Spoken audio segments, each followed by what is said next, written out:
ಎಲ್ರಿಗೂ ನಮಸ್ಕಾರ. ನಾನು ಯಶಸ್ ಫ್ರಮ್ ವೈಎಸ್ ಟೆಕ್ನಿಕಲ್ ಟಿಪ್ಸ್. ನಾನು ಇವತ್ತು AWS ನ ಯೂಸ್ ಮಾಡಿಕೊಂಡು ಹೇಗೆ ವರ್ಡ್ಪ್ರೆಸ್ ವೆಬ್ಸೈಟ್ ನ 1 ಇಯರ್ ಫ್ರೀ ಹೋಸ್ಟ್ ಮಾಡೋದು ಅಂತ ನಿಮ್ಮೆಲ್ಲರಿಗೂ ತೋರಿಸ್ಕೊಡ್ತೀನಿ. ಸೊ ವಿಡಿಯೋನ ಕೊನೆ ತನಕ ನೋಡಿ. ಫಸ್ಟು ಬ್ರೌಸರ್ನ ಓಪನ್ ಮಾಡಿ, ಗೂಗಲಲ್ಲಿ AWS ಫ್ರೀ ಟ್ರಯಲ್ ಅಂತ ಟೈಪ್ ಮಾಡಿ.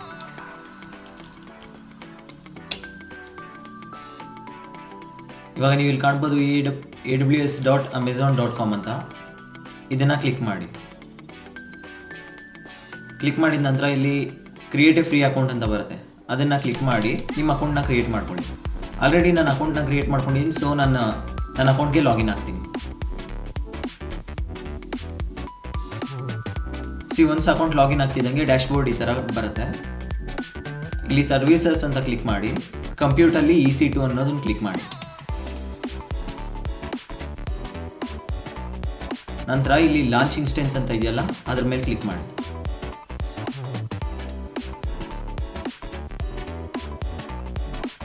ಈಗ ಇಲ್ಲಿ ಸೆಲೆಕ್ಟ್ ಅಂತ ಕ್ಲಿಕ್ ಮಾಡಿ.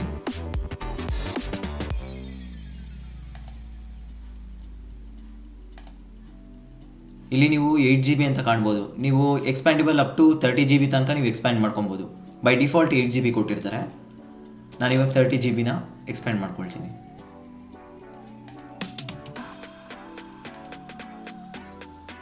ಇಲ್ಲಿ ಸೆಕ್ಯೂರಿಟಿ ಗ್ರೂಪ್ಸಲ್ಲಿ ರೂಲ್ಗಳು HTTP ಮತ್ತು HTTPS ರೂಲ್ನ ಆ್ಯಡ್ ಮಾಡಿಬಿಡಿ. ಈಗ ನೀವು ಆ್ಯಡ್ ಮಾಡಿಲ್ಲ ಅಂದರೆ ಲೇಟರ್ ಆ್ಯಡ್ ಮಾಡಬೇಕಾಗತ್ತೆ. ಸೊ ಮೊದಲೇ ಮಾಡ್ಕೊಳ್ಳೋದು ಒಳ್ಳೆಯದು. ಒನ್ಸ್ ಇದಾಗ್ತಿದ್ದಂಗೆ ರಿವ್ಯೂ ಒನ್ ಲಾಂಚ್ ಅಂತ ಕ್ಲಿಕ್ ಮಾಡಿ. ಈಗ ಲಾಂಚ್ ಅಂತ ಕ್ಲಿಕ್ ಮಾಡಿ. ಈಗ ನೀವು ಕೀಪೇರ್ನ ಸೆಲೆಕ್ಟ್ ಮಾಡಬೇಕಾಗತ್ತೆ. ಎಕ್ಸಿಸ್ಟಿಂಗ್ ಕೀಪೇರ್ ಬೇಕಾದರೂ ಯೂಸ್ ಮಾಡ್ಬೋದು ಅಥವಾ ಹೊಸದಾಗಿ ಕೀಪೇರ್ನ ಕ್ರಿಯೇಟ್ ಮಾಡ್ಬೋದು. ನಾನೀಗ ಎಕ್ಸಿಸ್ಟಿಂಗ್ ಕೀಪೇರೇ ಯೂಸ್ ಮಾಡ್ತೀನಿ. ನಿಮಗೆ ಅದು ಮಾಡ್ಕೊಳ್ಳೋದು ಗೊತ್ತಿಲ್ಲ ಅಂದರೆ ನಾನು ಅದು ಒಂದು ವಿಡಿಯೋ ಮಾಡಿದ್ದೀನಿ, ಲಿಂಕ್ನ ಡಿಸ್ಕ್ರಿಪ್ಷನಲ್ಲಿ ಮೆನ್ಷನ್ ಮಾಡಿದ್ದೀನಿ, ಹೋಗಿ ಚೆಕ್ ಮಾಡಿ.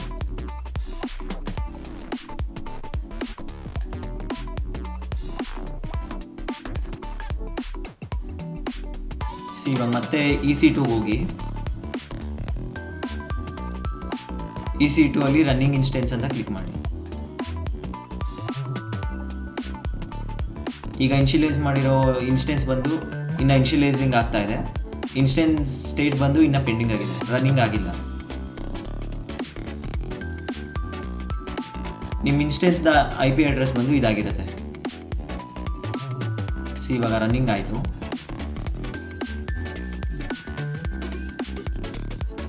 ಈಗ ನಾವು ಈ IP ಅಡ್ರೆಸ್ನ ಕಾಪಿ ಮಾಡಿಕೊಂಡು ಪುಟ್ಟಿ ಅಪ್ಲಿಕೇಶನ್ನ ಓಪನ್ ಮಾಡಬೇಕಾಗುತ್ತೆ.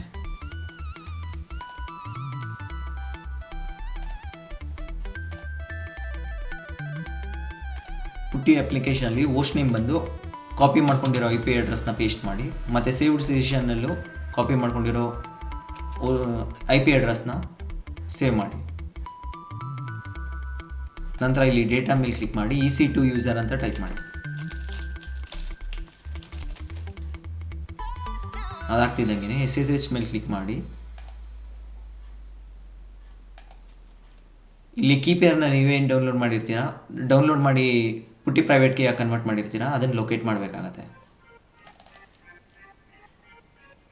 ನಂತರ ಎಲ್ಲ ಆಗ್ತಿದ್ದಂಗೆ ಸೀಸನ್ಗೆ ಹೋಗಿ ಸೇವ್ ಅಂತ ಕ್ಲಿಕ್ ಮಾಡಿ. ಸೊ ಎವ್ರಿ ಟೈಮ್ ನೀವು ಅದನ್ನು ಲೊಕೇಟ್ ಮಾಡೋದು ಮತ್ತು ಯೂಸರ್ ನೇಮೆಲ್ಲ ಟೈಪ್ ಮಾಡೋ ಅವಶ್ಯಕತೆ ಇರಲ್ಲ. ಒನ್ಸ್ ಪುಟ್ಟಿ ಅಪ್ಲಿಕೇಶನ್ ಓಪನ್ ಮಾಡ್ತಿದ್ದಂಗೆ ಇದನ್ನು ಕ್ಲಿಕ್ ಮಾಡಿ ಓಪನ್ ಅಂತ ಕೊಟ್ಟರೆ ಆಟೋಮೆಟಿಕ್ ಸರ್ವರ್ ಕನೆಕ್ಟ್ ಆಗುತ್ತೆ. ಇಷ್ಟಾಗಿದ್ದ ನಂತರ ಏನು ಮಾಡಬೇಕು ಅಂದರೆ ಮತ್ತೆ ಗೂಗಲ್ಗೆ ಹೋಗಿ AWS LAMP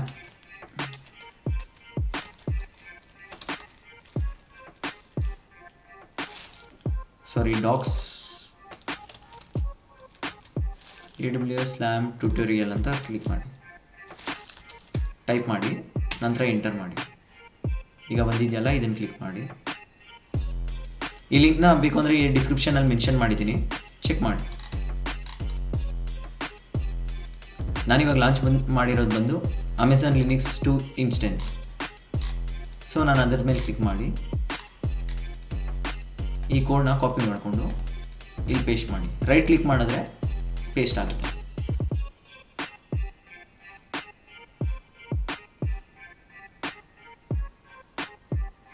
ಆ ಕೋಡ್ ಕಂಪ್ಲೀಟ್ಲಿ ರನ್ ಆದಮೇಲೆ ನೆಕ್ಸ್ಟ್ ಕೋಡ್ನ ರನ್ ಮಾಡಿ.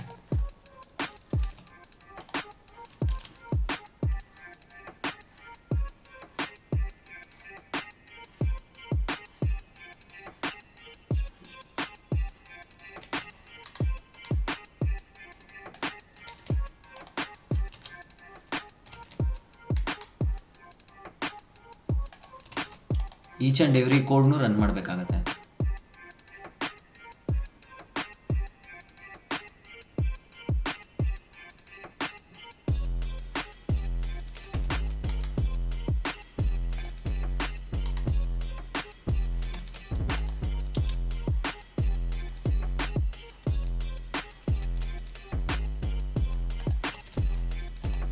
ಈಗ ಅಪಾಚಿ ವೆಬ್ ಸರ್ವರ್ನ ಸ್ಟಾರ್ಟ್ ಮಾಡ್ತೀರಾ.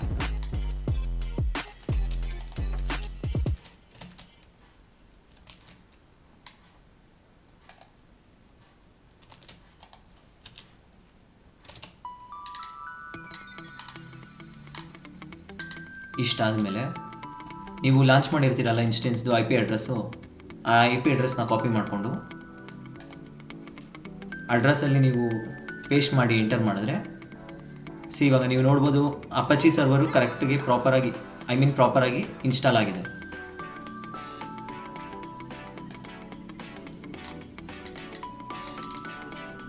ಇಲ್ಲಿ ಕಾಣ್ಬೋದು ನೀವು, ಇದೇ ಥರ ಸೇಮ್ ಆ್ಯಸ್ ಇಟ್ ಈಸ್ ಬಂದಿದೆ.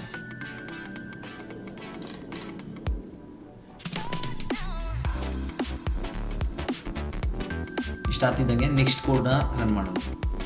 EC2 ಯೂಸರ್ ಅಂತ ಇದೆಯಲ್ಲ, ಅಲ್ಲಿ ನಿಮಗೆ ಕಸ್ಟಮ್ ನೇಮ್ ಕೂಡ ನೀವು ಎಂಟರ್ ಮಾಡ್ಬೋದು. ನಾನು as it is EC2 user ಅಂತಲೇ ಸೆಟ್ ಮಾಡ್ತೀನಿ.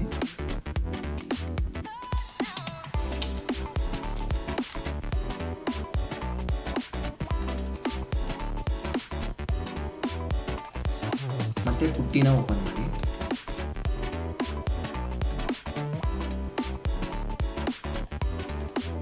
ನೋಡಿ, ಇಲ್ಲಿ ಕ್ಲಿಕ್ ಮಾಡಿ ಓಪನ್ ಕೊಡ್ತಿದ್ದಂಗೆ ಆಟೋಮೆಟಿಕಲಿ ಓಪನ್ ಆಗುತ್ತೆ.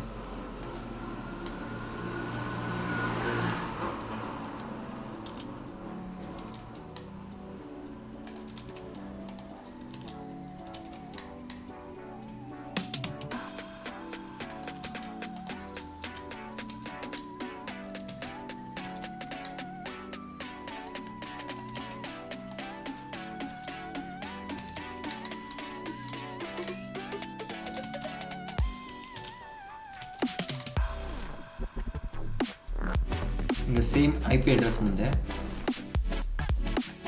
PHP my info ಅನ್ನೋದನ್ನು ನೀವು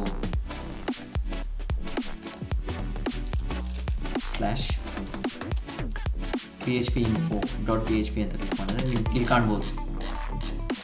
ಇವಾಗ PHP ಕೂಡ ಸಕ್ಸಸ್ಫುಲಿ ಇನ್ಸ್ಟಾಲ್ ಆಯಿತು. ಈ ಕೋಡ್ನ ರನ್ ಮಾಡೋ ಅವಶ್ಯಕತೆ ಇಲ್ಲ. ಈ ಕೋಡ್ನ ರನ್ ಮಾಡಿ ನೆಕ್ಸ್ಟ್.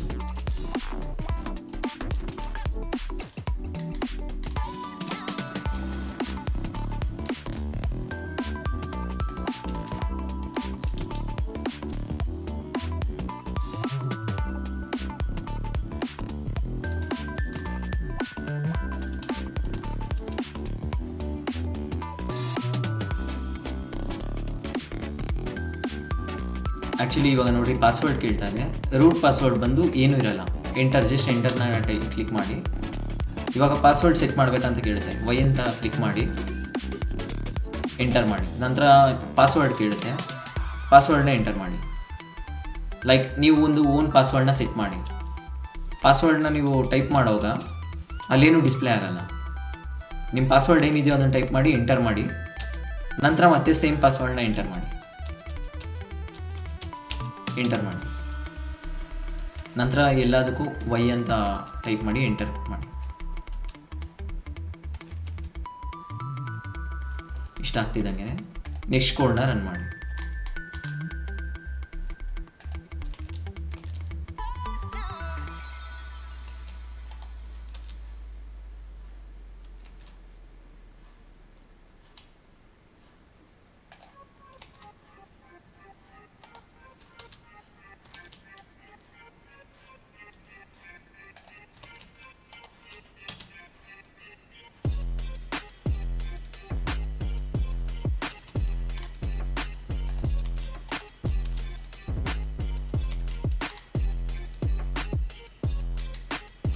ನೀವು ಅಮೆಝಾನ್ ಲಿನಿಕ್ಸ್ 2 ಸರ್ವರ್ನ ಇನ್ಸ್ಟೆನ್ಸ್ನ ಲಾಂಚ್ ಮಾಡಿದರೆ ಈ ಕೋಡ್ನ ರನ್ ಮಾಡಬೇಕಾಗತ್ತೆ. ಅಥವಾ ಅಮೆಝಾನ್ ಲಿನಿಕ್ಸ್ AMI ಸರ್ವರ್ನ ನೀವು ಲಾಂಚ್ ಮಾಡಿದರೆ ಈ ಕೋಡ್ನ ರನ್ ಮಾಡಬೇಕಾಗತ್ತೆ. ನಾನು ಇವಾಗ ಲಾಂಚ್ ಮಾಡಿರೋ ಬಂದು ಅಮೆಝಾನ್ ಲಿನಿಕ್ಸ್ 2. ಸೊ ನಾನು ಈ ಕೋಡ್ನ ರನ್ ಮಾಡ್ತೀನಿ.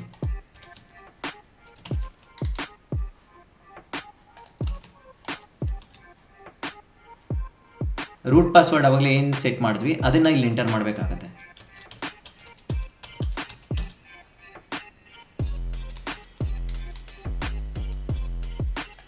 ಈಗ ಇಲ್ಲಿ ನೀವು ಕಾಣ್ಬೋದು ವರ್ಡ್ಪ್ರೆಸ್ ಯೂಸರ್ ಅಂತ. ಯೂಸರ್ ನೇಮ್ನ ನೀವು ಕ್ರಿಯೇಟ್ ಮಾಡ್ಬೋದು. ನಾನು as it is WordPress user ಅಂತಲೇ ಇದು ಮಾಡ್ತೀನಿ. ನಂತರ ಇಲ್ಲಿ ಪಾಸ್ವರ್ಡ್ ಕೂಡ ನೀವು ಕ್ರಿಯೇಟ್ ಮಾಡ್ಬೋದು, ಓನ್ ಪಾಸ್ವರ್ಡ್. ಬಟ್ ನಾನು ಆ್ಯಸ್ ಇಟ್ ಈಸ್ ಏನಿದೆಯೋ ಅದನ್ನೇ ಇದು ಮಾಡ್ತೀನಿ.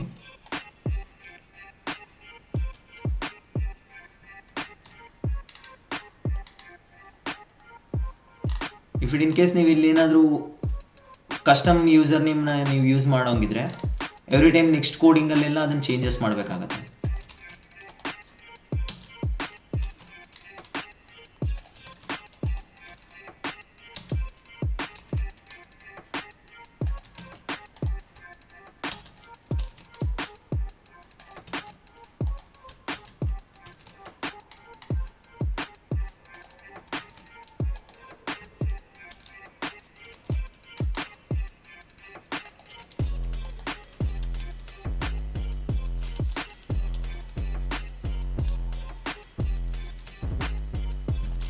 ಇಲ್ಲಿ ಡೇಟಾಬೇಸ್ ನೇಮ್ ಬಂದು ವರ್ಡ್ಪ್ರೆಸ್ ಡೇಟಾಬೇಸ್ ಅಂತ ಇದೆ.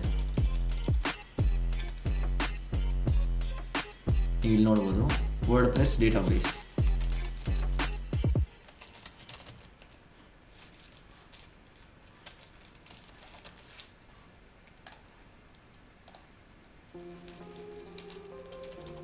ಇಲ್ಲಿ ವರ್ಡ್ಪ್ರೆಸ್ ಯೂಸರ್.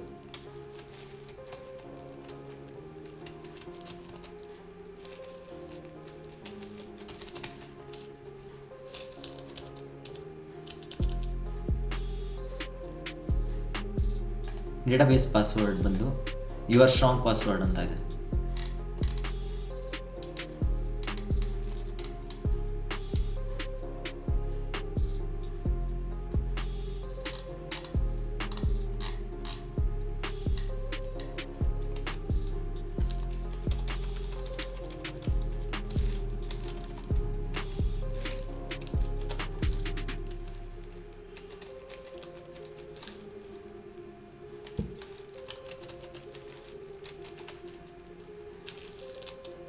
ನೀವು ಈ ಫೈಲ್ನ ಏನಾದರೂ ಪ್ರಾಪರಾಗಿ ಸೇವ್ ಮಾಡಲಿಲ್ಲ ಅಂದರೆ ನಿಮಗೆ ವರ್ಡ್ಪ್ರೆಸ್ನ ಲಾಂಚ್ ಮಾಡೋಕ್ಕಾಗಲ್ಲ. ಇಷ್ಟ ಆಗ್ತಿದ್ದಂಗೆ ಇದನ್ನು ಡಿಲೀಟ್ ಮಾಡಿ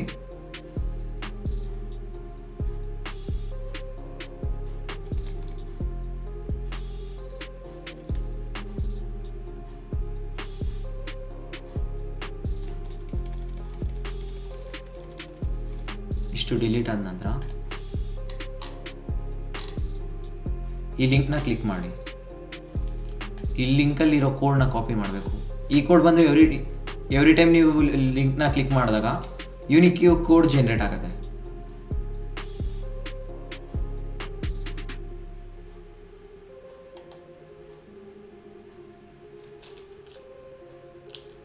ಇಷ್ಟು ಮಾಡಿದಾದ್ಮೇಲೆ Ctrl+O ಕ್ಲಿಕ್ ಮಾಡಿ ಎಂಟರ್ ಮಾಡಿ. ನಂತರ Ctrl+X ಕ್ಲಿಕ್ ಮಾಡಿ.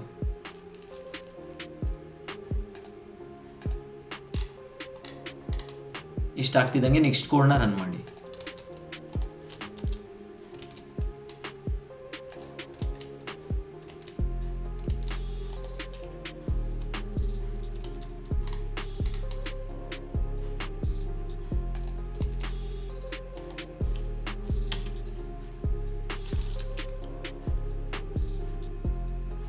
ಈಗ ಇಲ್ಲಿ ಈ ಕೋಡ್ ಎಲ್ಲಿಂದ ಸ್ಟಾರ್ಟ್ ಆಗುತ್ತೆ ಕೋಡ್ನ ನೋಡ್ಕೊಳ್ಳಿ. ಇಲ್ಲಿ ಏನು ನೂನ್ ಅಂತ ಬರುತ್ತೆ ಅಲ್ಲಿ ಆಲ್ ಅಂತ ರೀಚೇಂಜ್ ಮಾಡಬೇಕಾಗುತ್ತೆ.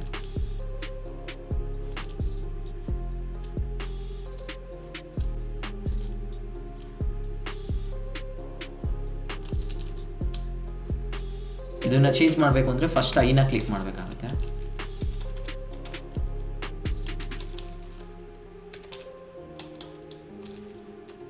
ಆಲ್ ಅಂತ ಟೈಪ್ ಮಾಡಿ ಎಸ್ಕೇಪ್ನ ಕ್ಲಿಕ್ ಮಾಡಿ. ನಂತರ WQ ಕ್ಲಿಕ್ ಮಾಡಿದ್ರೆ ಇದು ಸೇವ್ ಆಗಿ ಎಕ್ಸಿಟ್ ಆಗುತ್ತೆ.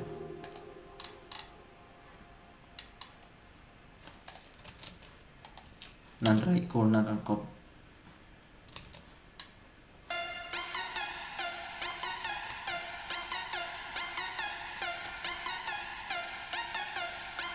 ಎಸ್ ಅಂತ ಟೈಪ್ ಮಾಡಿ ಇದಾಗ್ತಿದ್ದಂಗೆ ನೆಕ್ಸ್ಟ್ ಕೋಡ್ನ ರನ್ ಮಾಡಿ.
ಈ ಕೋಡ್ ರನ್ ಆಗೋಕ್ಕೆ ಸ್ವಲ್ಪ ಟೈಮ್ ತೊಗೊಳುತ್ತೆ, ವೆಯ್ಟ್ ಮಾಡಿ.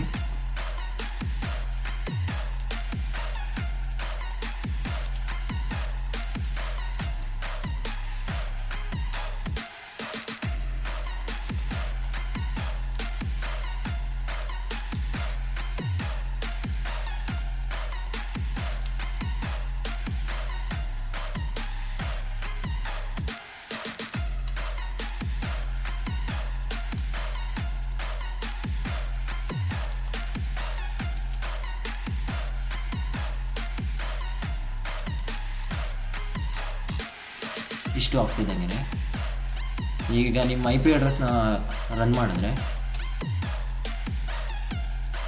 ವರ್ಡ್ಪ್ರೆಸ್ ಇನ್ಸ್ಟಾಲ್ ಆಗಿರುತ್ತೆ. ಈಗ ನೀವು ಸೆಲೆಕ್ಟ್ ಮಾಡಿಕೊಂಡು ವರ್ಡ್ಪ್ರೆಸ್ನ ಪ್ರಾಪರಾಗಿ ಇನ್ಸ್ಟಾಲ್ ಮಾಡ್ಬೋದು.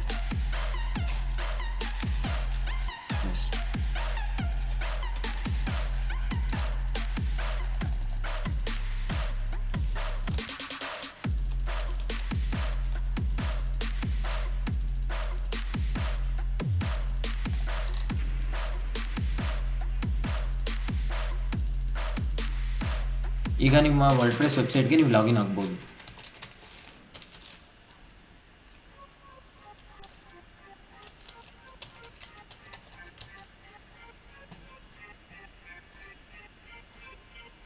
ನೋಡೋದ್ರಲ್ಲ ಗೈಸ್, AWS ಯೂಸ್ ಮಾಡ್ಕೊಂಡು ಹೇಗೆ ವರ್ಡ್ಪ್ರೆಸ್ ವೆಬ್ಸೈಟ್ನ ಫ್ರೀಯಾಗಿ 1 ಇಯರ್ ಹೋಸ್ಟ್ ಮಾಡೋದು ಅಂತ. ನಾನು ನನ್ನ ನೆಕ್ಸ್ಟ್ ವಿಡಿಯೋಲಿ ನಿಮ್ಮ ಸರ್ವರ್ಸ್ನ ಯೂಸ್ ಮಾಡ್ಕೊಂಡು ಹೇಗೆ ಡೊಮೈನ್ ಅಪ್ಡೇಟ್ ಮಾಡೋದು ಅಂತ ನಿಮ್ಮೆಲ್ಲರಿಗೂ ತೋರಿಸ್ಕೊಡ್ತೀನಿ. ಸೊ ನನ್ನ ಚಾನಲ್ಗೆ ಇನ್ನೂ ಸಬ್ಸ್ಕ್ರೈಬ್ ಆಗಿಲ್ಲ ಅಂದರೆ ಹೀಗೆ ಸಬ್ಸ್ಕ್ರೈಬ್ ಬಟನ್ನ ಕ್ಲಿಕ್ ಮಾಡಿ, ಹಾಗೆ ಪಕ್ಕದಲ್ಲಿರೋ ಬೆಲ್ ಐಕನ್ನ ಕ್ಲಿಕ್ ಮಾಡಿ.